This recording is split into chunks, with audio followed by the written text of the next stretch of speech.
There is something about a Ouija board that cuts deeper than any horror movie or ghost story ever could.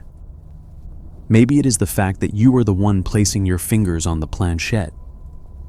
Maybe it is the feeling that whatever answers you, whatever force slides that small wooden pointer across the board, already knows your name. Most people who sit down at a Ouija board expect nothing to happen.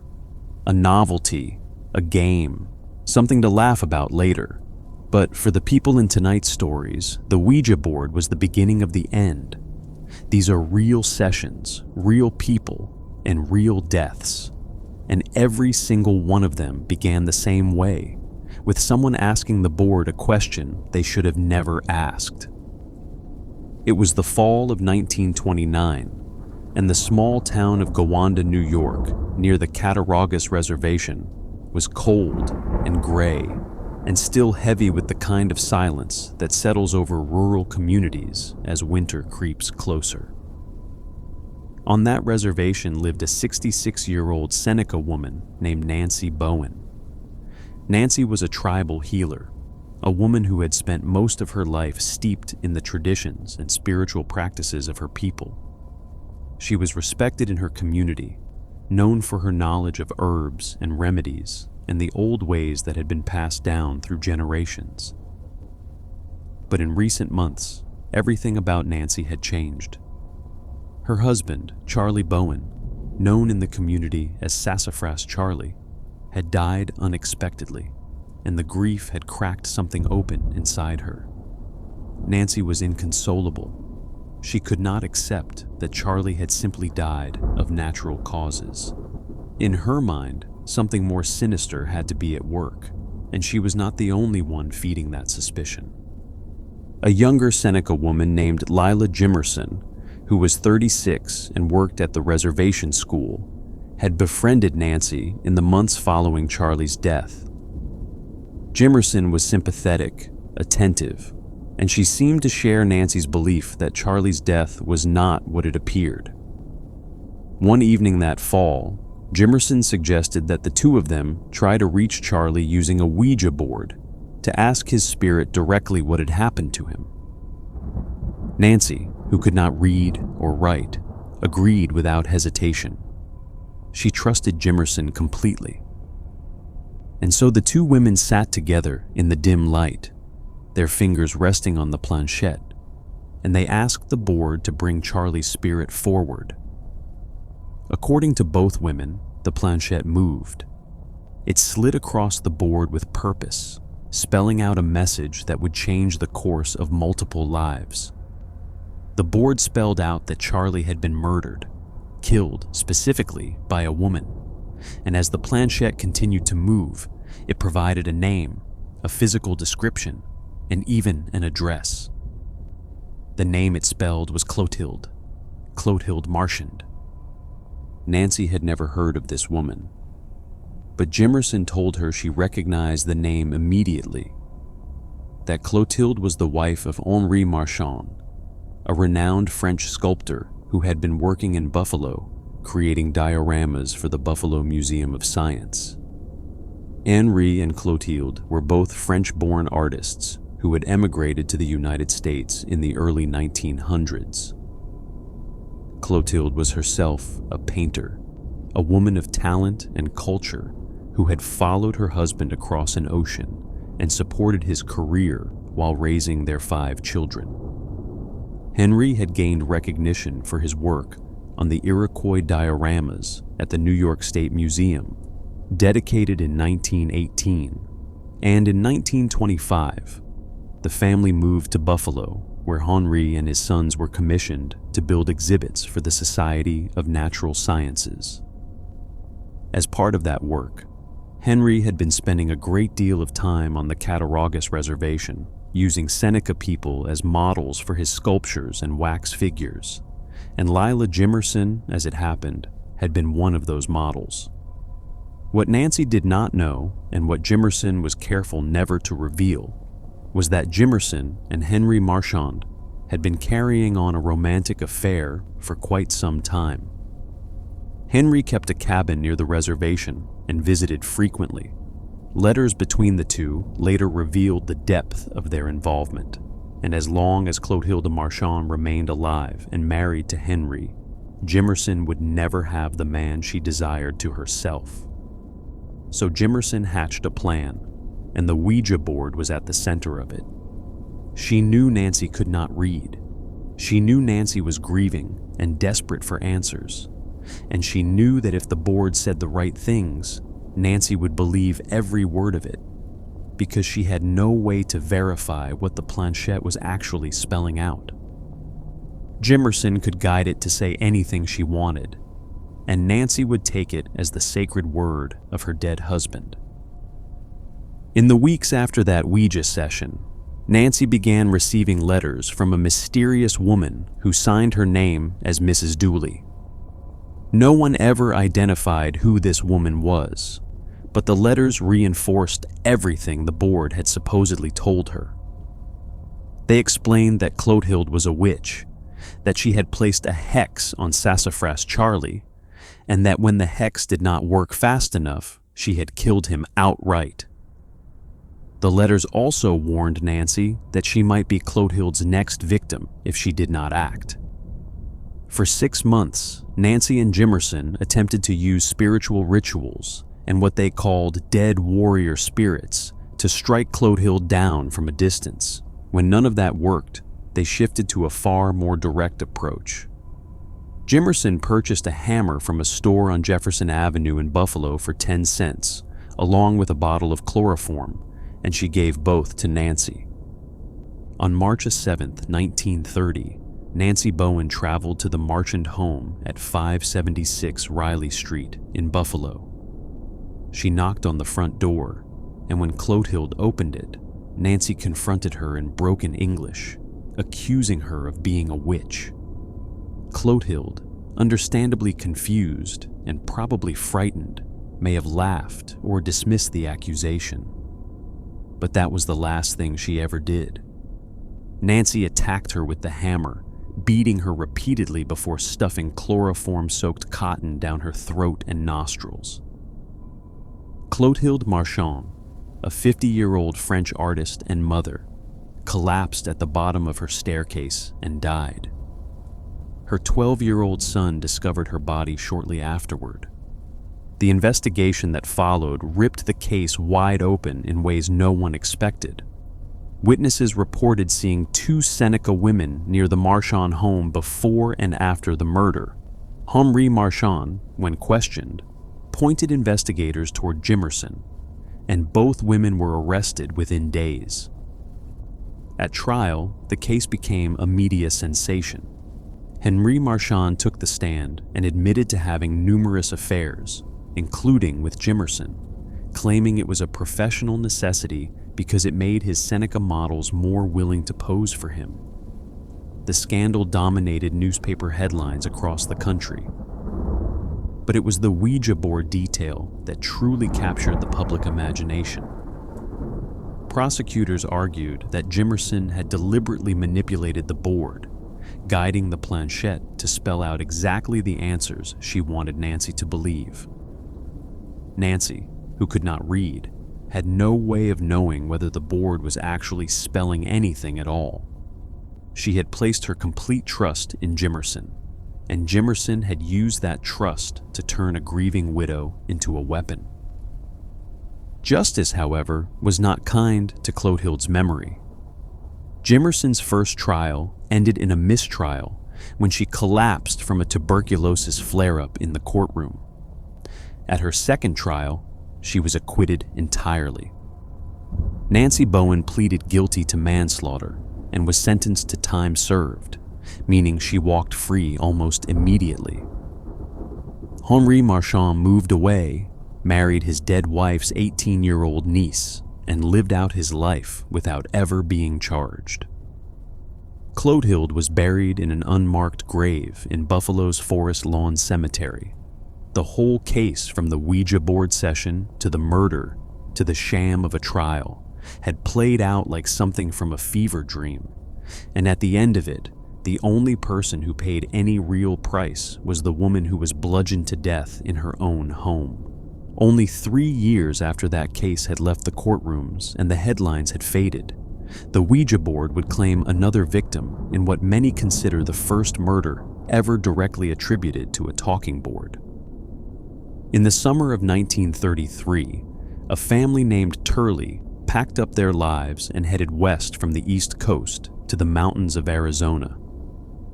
Ernest Turley was a 48-year-old retired naval petty officer. His wife, Dorothea, had once been a beauty queen, having won the title of Miss American Venus in 1916 for her resemblance to the Venus de Milo. Together they had 2 children, a son named David and a daughter named Maddie, who was 14 at the time. The family settled into a remote cabin near the small town of St. John's, Arizona, where the dry climate was supposed to help Dorothea with her chronic sinus and breathing problems. But from the very start, things were not right. Dorothea was deeply unhappy. She had given up her dreams of acting and performing to marry Ernest, and the move to this isolated cabin in the middle of nowhere had only deepened her resentment. She was bored, frustrated, and increasingly detached from her husband and the life they had built. Around September of that year, Dorothea purchased a Ouija board and began consulting it regularly. At first, the questions were harmless enough. She asked the board about petroglyphs and prehistoric markings the family had discovered on nearby rocks, and the board told her that gold was buried beneath them. She convinced Ernest to spend weeks blasting rock and digging in search of treasure that did not exist. Meanwhile, Dorothea had started spending a great deal of time with a 22-year-old local cowboy named Kent Pierce. They went on long drives together through the mountains, sometimes with Maddie and a friend of Pierce's along in the back seat, sometimes staying out through the entire night. Neighbors noticed. Ernest noticed. Arguments between husband and wife became more frequent and more bitter. One neighbor later reported hearing Dorothea scream at Ernest that every time she looked at him, she wanted to kill him. Then Dorothea began asking about Ernest's life insurance policies. He had 2, worth $5,000 each, which in 1933 was the equivalent of nearly $100,000. She also started asking questions about the range and accuracy of Maddie's shotgun, wanting to know how far away a person would have to be to kill a deer. Around the same time, Dorothea and Maddie began using the Ouija board together in the evenings, in the dim light of their cabin. And during one of those sessions, on November 8th, 1933, the planchette spelled out a message that would haunt the family forever. According to Maddie's later testimony, Dorothea asked the board a direct question. She asked if they should kill their father. The planchette slid to the word yes. When asked who should do the killing, the board spelled out the letters M and T. Dorothea told her daughter those initials stood for Maddie Turley. Maddie was terrified. She was 14 years old and deeply under her mother's influence. Dorothea reinforced the board's message by doing a card reading and drawing the Ace of Spades, which she called the Death card. She told Maddie that the Ouija board's commands could not be denied, that if she disobeyed, she would suffer terribly. She also assured her daughter that she would never be arrested for following the board's instructions. For 10 days, Maddie tried to work up the courage. She followed her father around the property with the shotgun, looking for the right moment, but her hands shook and her nerve failed. Then on November 18th, 1933, the family was outside the cabin and Ernest was working in the corral. Maddie raised the 12-gauge shotgun, aimed at her father's back, hesitated for just a moment as she thought about how much it would mean to her mother, and then pulled the trigger. Both barrels discharged into Ernest's back between his shoulder blades. He collapsed but did not die immediately. At first, Maddie told the arriving sheriff that it had been an accident, that she had been aiming at a skunk and tripped while firing. But investigators quickly noticed that the trajectory of the bullets was wrong. If she had tripped and fired from below, the shots would have traveled upward through the body. Instead, they had traveled downward, as if she had been standing upright with the gun raised to her shoulder. Pressed on this detail, Maddie broke down and confessed everything. She told investigators about the Ouija board sessions, about her mother's instructions, about the cowboy, and about the insurance money. She gave a written statement in which she described how the room had been dark and how only the flickering shadows of a lamp lit the board when her mother asked whether they should kill her father. She said her mother told her the Ouija board could not be denied. Ernest Turley lingered in the hospital for weeks before dying on December 26, 1933. The case exploded across national headlines as reporters descended on the small Arizona town, fascinated by the bizarre combination of a beauty queen, a handsome cowboy, a Ouija board, and a patricide. The handsome cowboy was tracked down. His name was Kent Pierce. He was 22 years old, and like Dorothea, he harbored dreams of a career in the movies. Under questioning, Pierce denied any romantic involvement with Dorothea, though neighbors and Maddie herself contradicted that claim. Maddie had testified in detail about the late-night drives through the mountains, the so-called petting parties on the mesa, and how her mother had once boasted to a neighbor about having a hell of a good time out there. During Dorothea's trial, the courtroom was packed to capacity nearly every day. Reporters from papers as far away as New York and Chicago documented every salacious detail. Maddie pleaded guilty and was sentenced to 6 years at the Arizona State School for Girls. At her sentencing, she showed deep remorse. "They thought I would not take the rap," she told the court, "but I killed Daddy and I want to pay for it. That is the only way I can show the world and him how sorry I am." Dorothea was convicted of assault with intent to commit murder and sentenced to 10 to 25 years. But the Arizona Supreme Court overturned her conviction in 1936, partly because the trial court had refused to allow certain defense evidence. She served less than 3 years total. After her release, Dorothea attempted to visit Maddie at the reform school, but Maddie, then a young woman hardened by the weight of what she had done and the betrayal of her own mother, refused to see her. According to those present, Maddie told her mother she never wanted to see her again.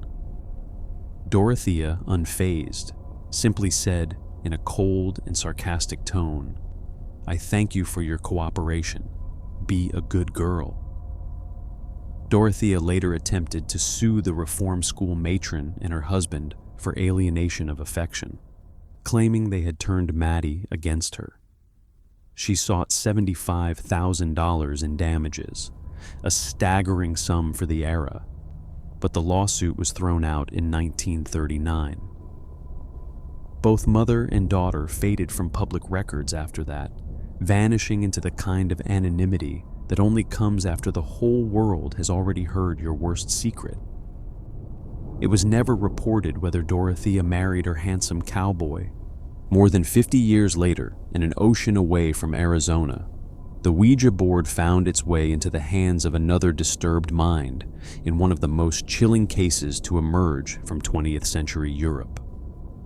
In the spring of 1990, in the working-class Vallecas neighborhood of Madrid, Spain, a teenager named Estefania Gutierrez Lazaro walked into school one morning the same way she always did.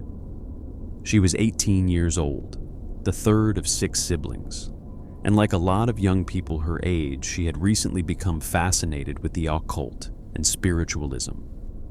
She had been reading books about supernatural phenomena, and she had been experimenting with Ouija boards, sometimes alone and sometimes with friends. On that particular day, one of Estefania's close friends was in deep grief. Her boyfriend had recently died in a motorcycle accident, and she was desperate for some kind of closure, some way to know he was at peace. During a break in their schedule, Estefania and two of her friends slipped into a bathroom at Colegio Público Aragon, their school in Vallecas, and set up a homemade Ouija board. They used scraps of paper arranged in a circle with the letters of the alphabet and an upside-down glass as a planchette. They placed their fingers on the rim and began asking questions, trying to reach the dead boyfriend. According to the girls who were present, the session took an unexpected turn.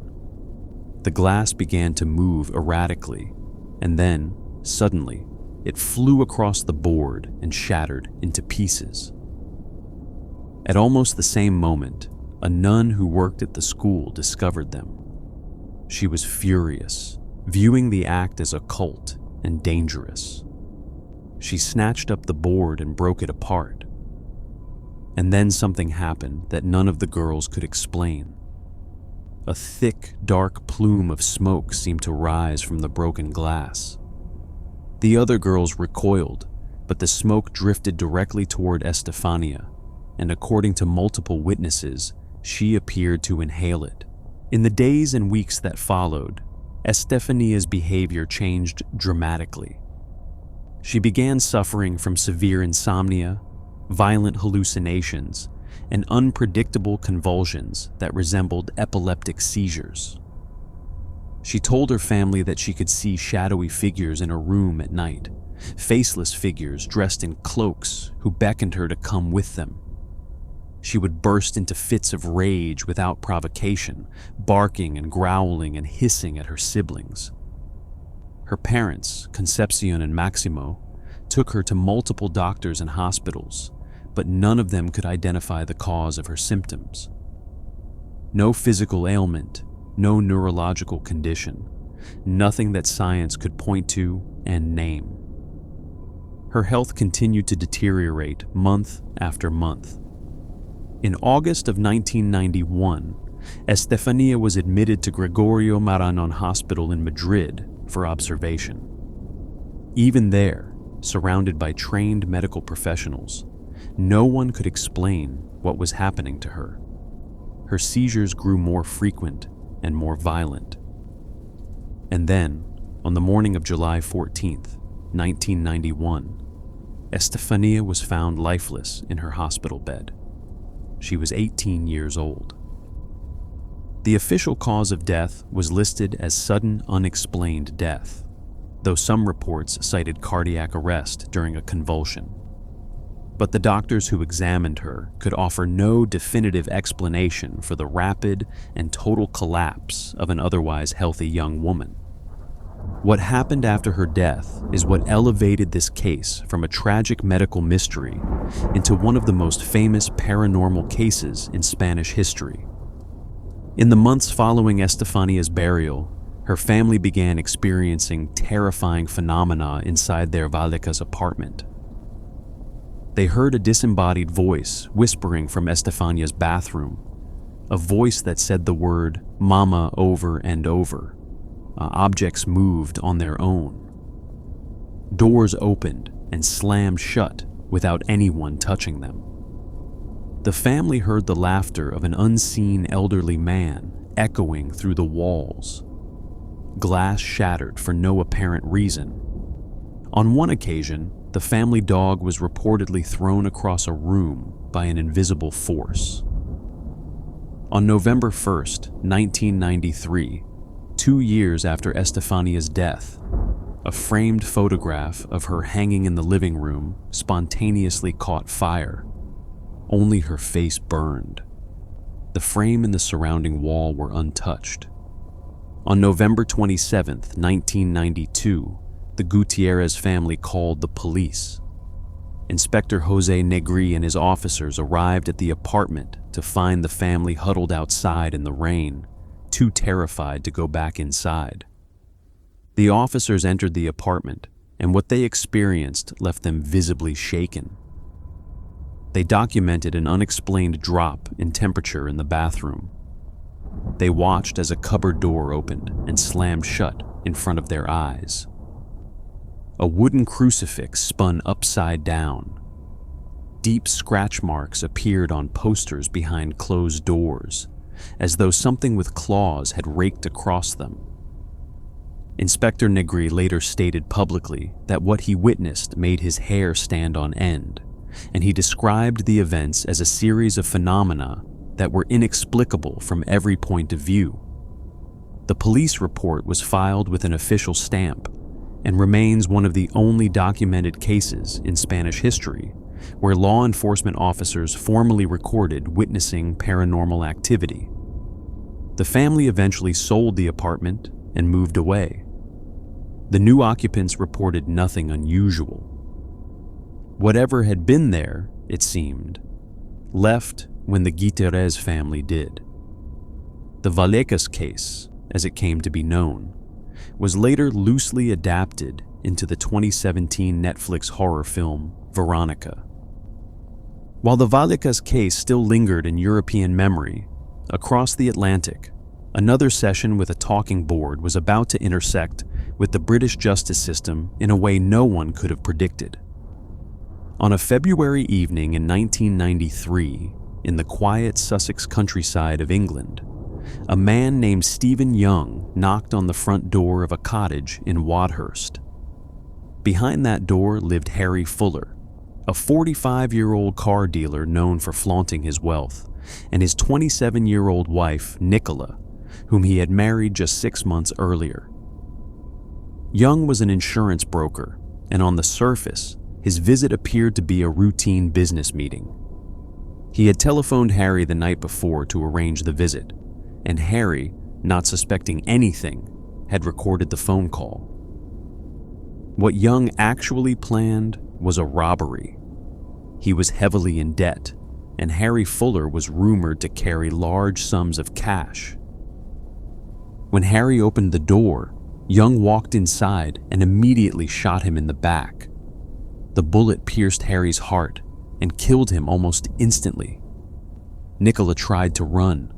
Young fired at her once, then again, and then a third time. Nicola, wounded and bleeding, managed to reach the telephone and dial 999. Her desperate attempt to speak was captured on the emergency recording, but a bullet had shattered her jaw and she could barely form words. The operators could hear only muffled sounds and what they assumed might be a prank call. Young fired a final shot into the back of Nicola's head, killing her. He then ransacked the cottage and fled. The next day, he deposited a suspiciously large sum of money into his bank account. The investigation moved quickly. Security camera footage placed Young's car in the area at a time inconsistent with his claims. Ballistic evidence matched the bullets to his firearms. Blood spatter analysis linked him to the scene. And perhaps most damaging of all, Harry Fuller had recorded the phone call in which Young arranged the meeting, giving prosecutors a direct link between the defendant and the victims on the night before their deaths. Young was arrested, charged with double murder, and brought to trial in 1994 at the Crown Court in Lewes, a quiet town in the rolling hills of southern England. The trial lasted 5 grueling weeks. The prosecution presented overwhelming evidence, and the emotional toll on the jury was considerable.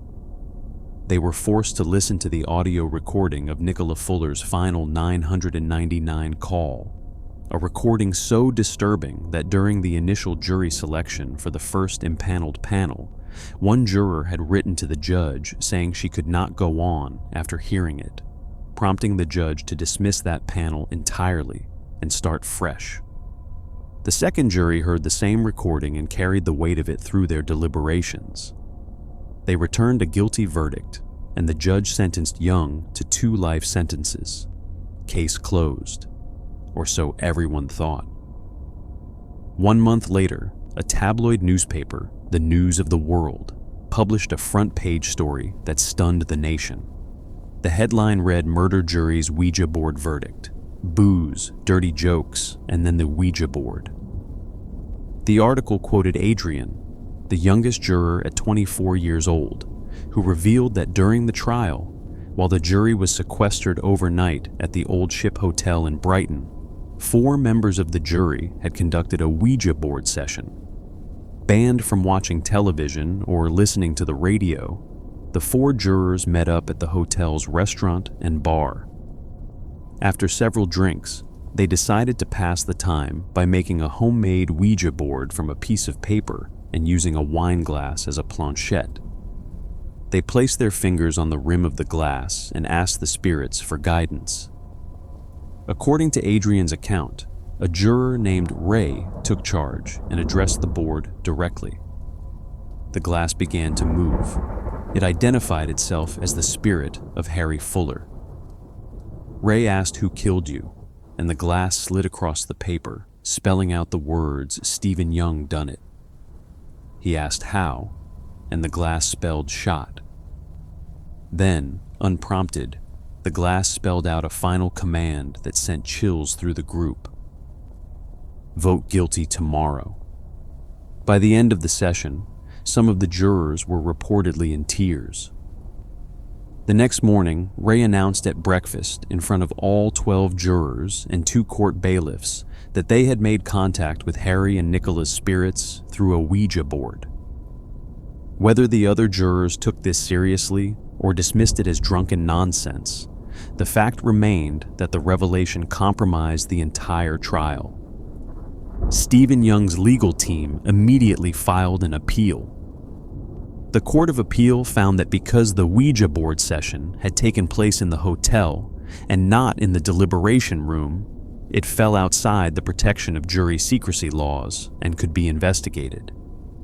The court ruled that the session constituted a material irregularity and that it was impossible to know whether the board had influenced the jury's verdict. Young's conviction was quashed and a retrial was ordered.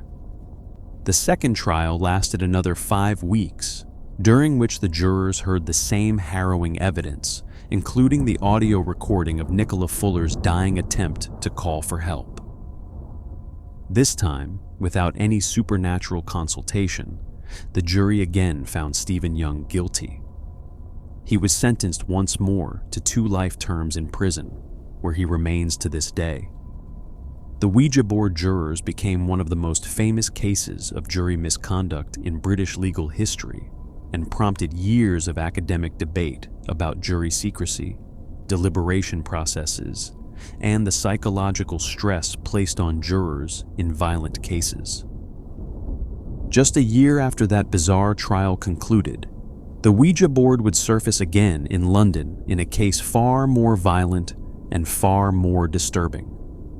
In December of 1995, less than a week before Christmas, a 17-year-old named David McCallum and his 16-year-old friend, Pierre-Antoine, were walking through the streets of London when they spotted 2 younger boys.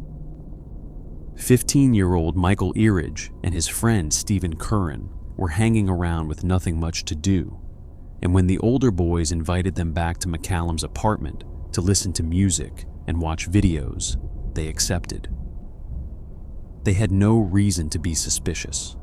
They were just teenagers looking for something to do on a cold winter night. But when Eridge and Curran stepped inside McCallum's apartment, they entered a nightmare. The bedroom had been transformed into something resembling a shrine to Satan. The walls were plastered with posters of Lucifer alongside graphic images of human torture and sacrifice. Satanic lyrics from heavy metal songs had been inscribed directly onto the floor tiles. The television set had the words "Devilman Killer" scratched into its surface. In the center of the room, draped in black satin and flanked by tall candles, sat a makeshift altar, and at the foot of the altar, arranged as though waiting for exactly this moment, was a Ouija board. McCallum gestured toward the board with what witnesses later described as an eerie smile, and he invited the younger boys to sit down and play. Michael and Stephen exchanged uneasy glances, but felt obligated. They did not want to seem afraid. The four of them sat in a circle on the floor with the board between them, each placing a finger on the planchette. Then McCallum broke the silence. In a strange, hoarse voice, he addressed the board directly, asking Satan what he wanted him to do. According to testimony given at trial, the planchette moved and spelled a single word: kill. What happened next was swift and brutal. McCallum leapt to his feet and seized Michael Eridge. When Michael tried to escape, Antoine blocked the door and struck him. McCallum then produced a foot-long combat knife from somewhere in the room, a knife he later claimed the Ouija board had instructed him to purchase, a knife he said he had already used for animal sacrifices at his bedroom altar. He plunged the blade into Michael Eridge 11 times, striking his neck and chest, while Stephen Curran watched in helpless horror. Michael Eridge, 15 years old, bled out on the floor of that apartment, surrounded by candles and satanic imagery, killed by a boy who claimed the board had given the order. McCallum was arrested and eventually diagnosed with schizophrenia. During interviews with police, he claimed he had heard a voice instructing him to kill Michael that day, a voice he attributed to the Ouija board and to Satan himself. He said the board had previously commanded him to buy the knife, and he admitted that he had used it before to conduct what he called animal sacrifices at his bedroom altar. Forensic psychologists who evaluated him found a deeply disturbed young man whose grasp on reality had fractured long before that December night. The satanic imagery in the apartment was not a recent affectation. It was the product of months, possibly years, of escalating obsession. A private world where the Ouija board served as the conduit through which McCallum believed he received direct orders from the Prince of Darkness. He admitted to manslaughter due to diminished responsibility, but technically denied the murder charge. Judge Gerald Gordon presided over the case and ordered McCallum to be detained indefinitely at Broadmoor Hospital, one of England's highest security psychiatric institutions, a facility that has housed some of the country's most dangerous offenders, from Peter Sutcliffe to Ronnie Cray. Pierre Antoine was also found unfit to stand trial due to his own psychiatric condition and was likewise committed. Stephen Curran, the surviving 15-year-old who had watched his friend die, was left to carry the weight of that night for the rest of his life. Michael Eridge was buried, mourned, and largely forgotten by the media within weeks. He was just a boy who had accepted an invitation from strangers on a cold night and walked through the wrong door. His only mistake was being in the wrong place at the wrong time, lured in by the promise of music and company, only to find himself at the mercy of a mind that had been shattered long before the planchette ever moved. 6 years later, and across an ocean, the Ouija board would be invoked once again in a case that defied all rational explanation, not because of supernatural forces, but because of the sheer speed at which an ordinary woman transformed into a killer. Carol Sue Elviker was a 53-year-old grandmother living in the small town of Minco, Oklahoma, a place so small that nearly everyone knew everyone. She had no criminal record, no history of violence, and no prior diagnosis of mental illness. Her neighbors and family described her as perfectly normal, the kind of woman you might see at a church potluck or a school fundraiser without ever thinking twice. Her son-in-law, Brian Roach, was 34 years old and had been something of a local figure in Minco. He had once been elected mayor of the town at the age of just 19, winning by a margin of only 8 votes in what must have been one of the tightest municipal elections in Oklahoma history. He remained active in the community afterward, serving on the town council and generally being the kind of person people in a small town could count on. On the night of February 11th, 2001, Carol Sue sat down with her daughter Tammy Roach and Tammy's two young daughters, ages 10 and 15, to play with a Ouija board in their home in Minco. The family had used the board before, and over recent weeks, Carol Sue had reportedly become increasingly fixated on it, treating it not as a game, but as what she called her connection to God. She consulted it for guidance the way others might consult a Bible or a priest. That night, as the planchette moved and the family watched, Carol Sue became convinced that the board was delivering a message directly from the Almighty. The message stated that Brian Roach was evil, that he was inhabited by a dark force, and that he needed to be killed in what Carol Sue described as a modern-day exorcism. According to investigators, Carol Sue also believed the board told her that Brian's 10-year-old nephew was evil as well and needed to die. She had apparently attempted to kidnap the boy earlier that day, but the boy's mother arrived and scared her off before she could carry out the plan. Brian was asleep in the next room. Carol Sue got up from the table, walked to the kitchen, grabbed a large knife, and went to where Brian was sleeping. She plunged the blade into his chest in a single, devastating strike. Brian woke up screaming and begging for help, calling out to his wife. But Tammy, whether out of shock, fear, or something else entirely, did nothing. She did not attempt to help her dying husband. Instead, she hid the knife when Carol Sue was done and helped her mother flee the house. Brian Roach, former mayor, husband, and father, bled to death on his own bedroom floor while his wife watched. But the horror was only beginning. After stabbing Brian, Carol Sue turned her attention to Tammy's 10-year-old daughter. She grabbed the child by the neck, insisting that the girl was also evil and needed to die. Tammy managed to wrestle her mother away, and the four of them, Carol Sue, Tammy, and the two children, piled into a car with Carol Sue behind the wheel. She sped northeast on Interstate 44, accelerating rapidly. Near the town of Chandler, Carol Sue deliberately swerved the car into a highway road sign at high speed in what investigators later concluded was a murder-suicide attempt. Miraculously, only Carol Sue was seriously injured, suffering 2 broken ankles. Tammy and the children escaped with minor injuries. But even with 2 broken ankles, Carol Sue was not finished. She climbed out of the wrecked car, stripped off all of her clothing, and attempted to push her 15-year-old granddaughter into oncoming traffic.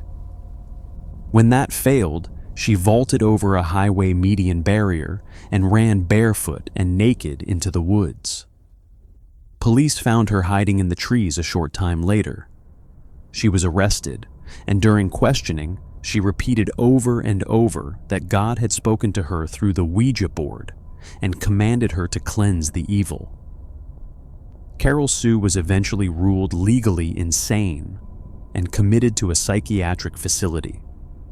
Tammy Roach was charged as an accessory to murder for hiding the weapon, failing to help her dying husband, and furnishing the getaway vehicle. The case became known as the Oklahoma Ouija board murder and remains one of the most disturbing examples of how belief in a talking board can intersect with fragile mental health to produce catastrophic violence. A few years later, and this time back in the United States, the Ouija board would play a role in one of the most senseless double murders in recent Washington state history. In December of 2007, in the small city of West Richland, 2 teenage boys sat in a cluttered, filthy house surrounded by neglected pets and the debris of a dysfunctional household. 16-year-old Joshua Tucker and 15-year-old Donald Shalklin had known each other for a while, and Tucker had essentially been living in the Shalklin home. Both boys had prior run-ins with law enforcement, and the police had been called to the residence multiple times before. The home life was chaotic, and the boys were adrift, angry, and searching for some kind of purpose, even if that purpose was dark.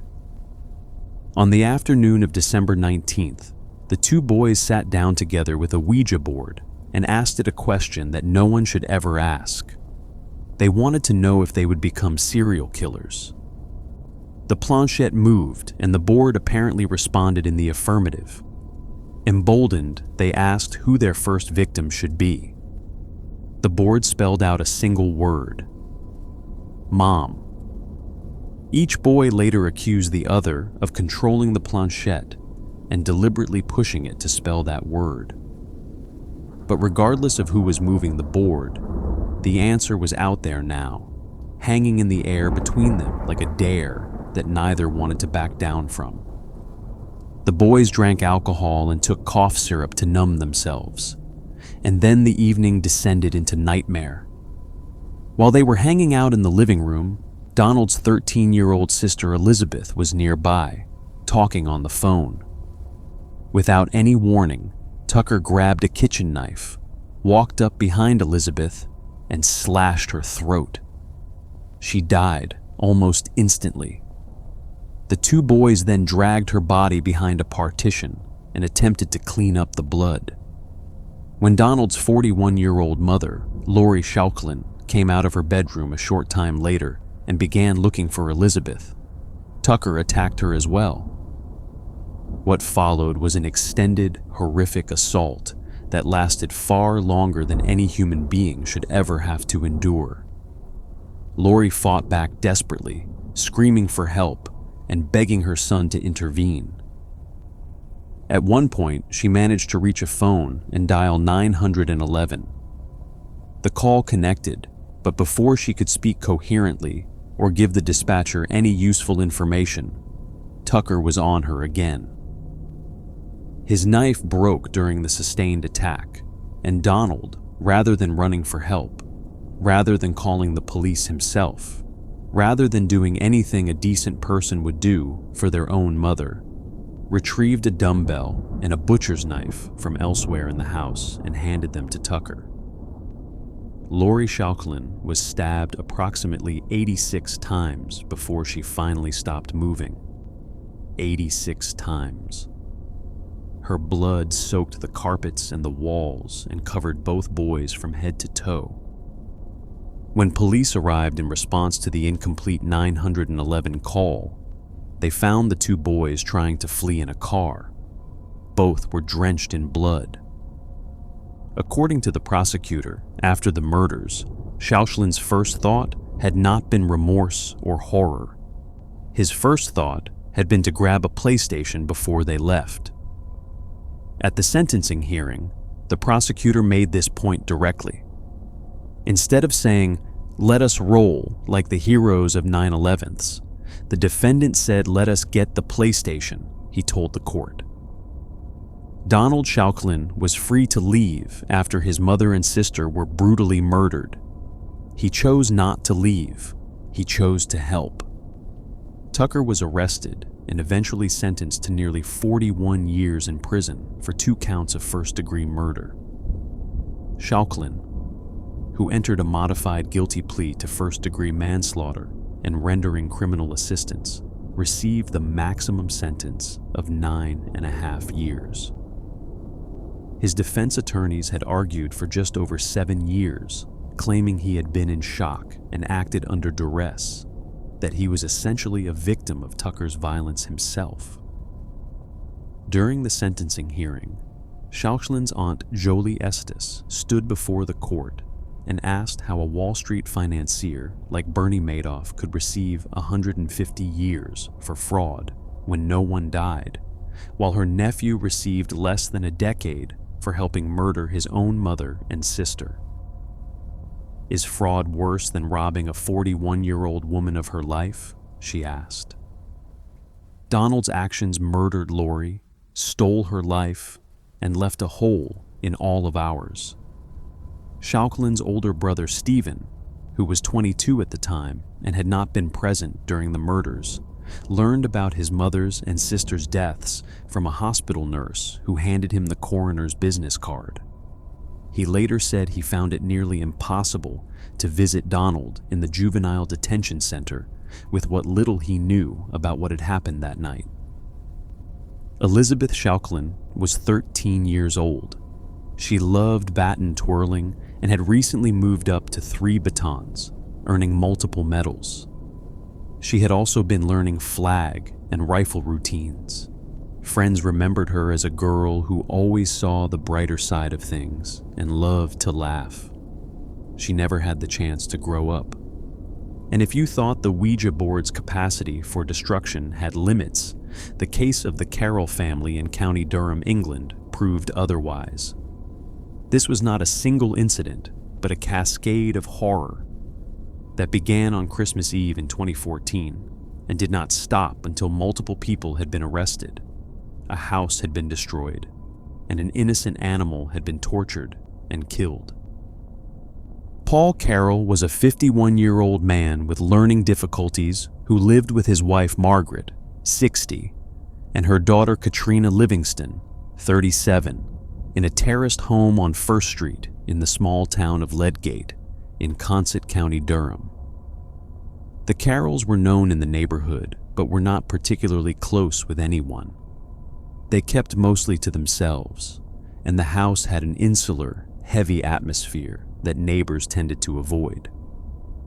On Christmas Eve, while most families were wrapping gifts and preparing for the holiday, Paul decided to use a Ouija board to try and contact the dead.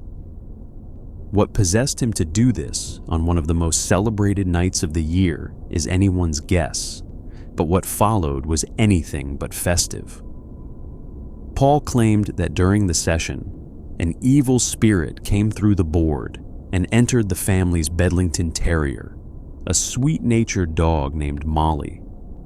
Convinced that Molly was now possessed by a malevolent force, that the same dog who had wagged her tail and curled up at his feet was now a vessel for something demonic, Paul drowned her. But drowning her was not enough to satisfy whatever dark compulsion the board had awakened. He then dismembered Molly's body, cutting it apart and stuffing the remains down an outside drain. The drain became clogged within days, and when workers arrived to investigate the blockage, they made the grisly discovery that turned a routine plumbing call into a crime scene. Neighbors who had heard about what happened reported Paul to the police, and he was arrested and charged with causing unnecessary suffering to an animal. He pleaded guilty in January 2015 and received a suspended sentence, meaning he walked free from court that very day. The story, however, did not end there. It was about to get much worse.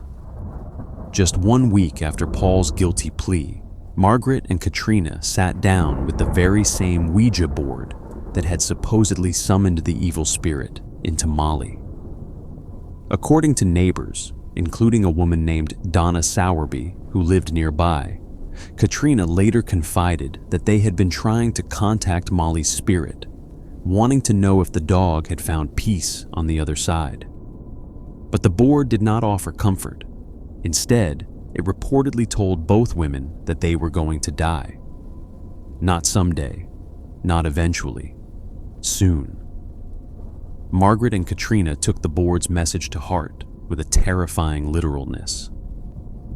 The following day, January 31st, 2015, both women took overdoses of prescription medications.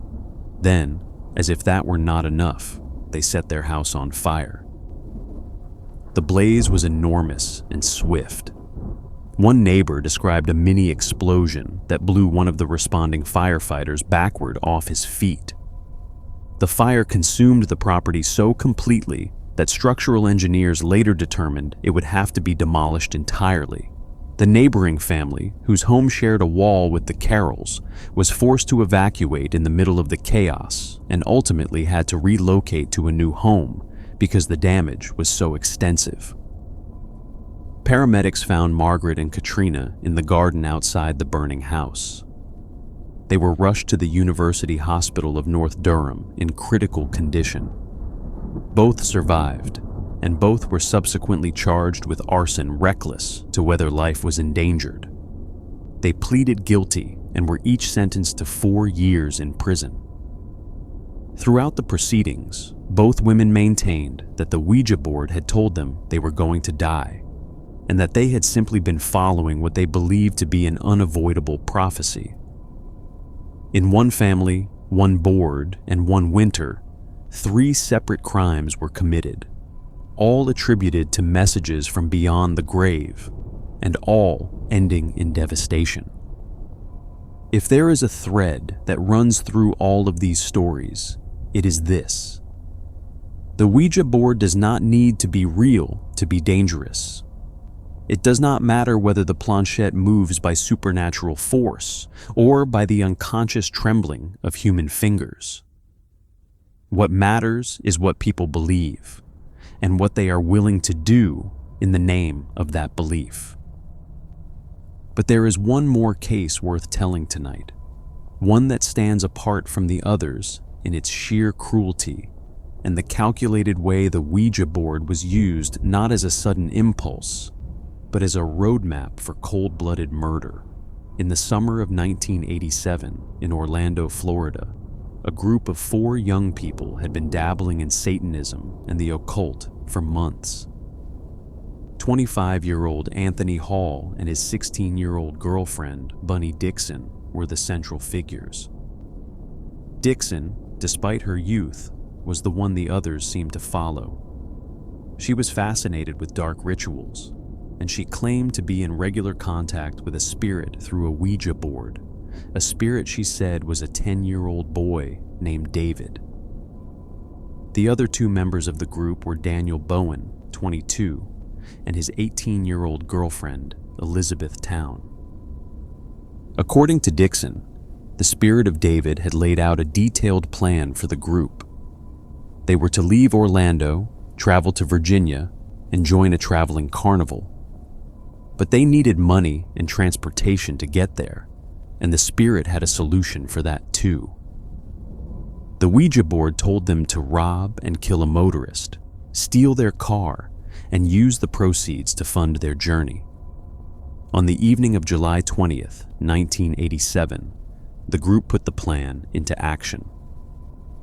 Dixon and Town stood along the side of a road and posed as hitchhikers. A 25-year-old Vietnamese immigrant named Ngoc Van Dang, a young man trying to build a life in a new country, pulled over and offered them a ride. The moment the girls climbed inside, Hall and Bowen emerged from the bushes. They overpowered Dang at knife point, robbed him of $120, taped his ankles, wrists, mouth, and head, and forced him into the trunk of his own car. The group then drove north from Orlando into Volusia County, a remote stretch of I-95 flanked by thick woods. They pulled over onto an isolated dirt road, dragged Dang from the trunk, and led him deeper into the trees. What followed was an act of ritualistic savagery. Dixon, the self-proclaimed Satanist who had initiated this entire chain of events through the Ouija board, carved an inverted cross into Dang's chest and abdomen, marking him as a sacrifice. Then Hall and Bowen shot him 7 times in the upper body, killing him. They left his body in the woods, climbed back into his car, and drove north toward Virginia. But the group did not stay together long. Somewhere in North Carolina, the 2 couples split up. Bowen and Town, perhaps shaken by the enormity of what they had done, called the police and told them they had witnessed a murder. They led investigators back to the crime scene. Hall and Dixon were arrested shortly afterward. All 4 were tried for first-degree murder. Hall was convicted and sentenced to death. Bowen was also convicted of first-degree murder. Town pleaded guilty to second-degree murder in exchange for 17 years. Dixon, despite being the one who had claimed the Ouija board gave the instructions and had carved the satanic symbol into the victim's flesh, was also convicted. At trial, Hall attempted to argue that he had been under the influence of Satan and was not responsible for his actions. The judge dismissed the defense outright, ruling that there was no legal precedent for claiming the devil made him do it. Ngoc Van Dang, who had come to America looking for a better life, was buried far from his homeland, the victim of a random act of violence that began with a Ouija board and ended with a body in the woods. And it is stories like that one, stories where the board becomes the justification for the unjustifiable, that make you understand why some people refuse to have one in their home. Whether you believe in the supernatural or not, the pattern is undeniable. Nancy Bowen believed the board had identified her husband's killer, and that belief turned her into a murderer. Dorothea Turley believed the board's commands were sacred and inviolable, and she weaponized that belief against her own daughter. Carol Sue Elviker believed God was speaking to her through the board, and that belief drove her to kill a sleeping man in his own bed. In every case, the board became a mirror, reflecting the darkest impulses, the deepest fears, and the most fragile parts of the human mind. And in every case, someone died because of it. So the next time you see a Ouija board gathering dust on a shelf at a thrift store or tucked into a closet at a friend's house, maybe think twice before placing your fingers on the planchette. Because whatever answers you get, whatever force moves that pointer across the board, there is no guarantee you will like what it has to say, and there is no promise you will walk away the same person you were before you asked the question. If you enjoyed tonight's stories, please consider hitting that like button and subscribing to the channel. It helps more than you know, and it means these stories keep getting told. Sleep well.